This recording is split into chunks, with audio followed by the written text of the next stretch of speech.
After a century of importing virtuosos from Europe, America suddenly produced its first generation of brilliant young pianists. They emerged in the late 1940s and early 50s, the protégés of illustrious émigrés who brought with them the culture of classical music. At home and abroad, these gifted young men thrilled audiences with their sensational talent and their promise for the future.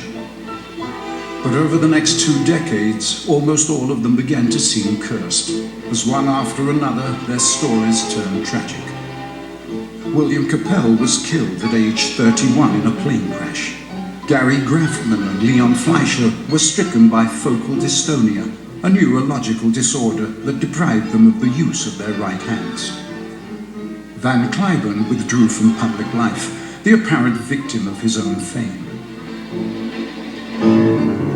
Byron Janis continued on the course of his career, although, as it turned out, he too met with enormous obstacles, fighting a valiant battle against pain and disability that went on for over 20 years, in secret. Frankly, I don't know how he did it. I think that is somewhat of a miracle that Byron has played at such a high level for so many years. How he played under those circumstances is really a mystery, I suppose, to all of us. Just a lot of grit, and a lot of character, and a very brave human indeed.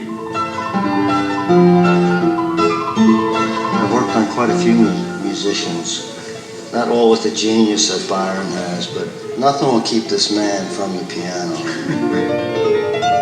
Somehow, it was meant to be for me. I was challenged all the time to keep going. And I took the challenge. I knew I had to do it. Byron attended kindergarten at the Colfax School. Can't believe it. And I think this was 75 years ago, 76 years ago. And I tell you, this is a very important room in my life, a very important place in my life, the Colfax School.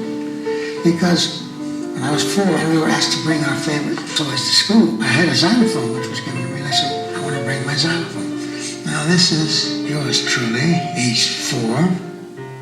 And I stayed on the floor and played my xylophone. I played just what she was playing on the piano. And then she said, can you do that on the piano? I did exactly the same thing that she was doing. Well, that's how it started.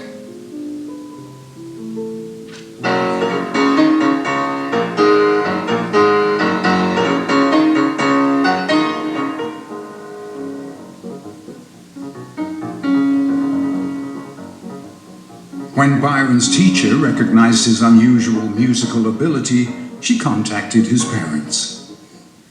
And I remember very well, she pinned a note on my little jumper suit. And I thought, uh-oh, because when they pinned a note on you, that usually meant trouble. A week later, both of my kindergarten teachers were in my house. And I thought, wow, this is serious. Because they didn't allow me into the room, and they were talking to my parents. His teachers told his parents that Byron had an exceptional ear for music, that he should begin to study an instrument. We had a little piano, because my sister, who was 3 years my senior, was studying piano as everybody did in those days. And that is how I started to play the piano.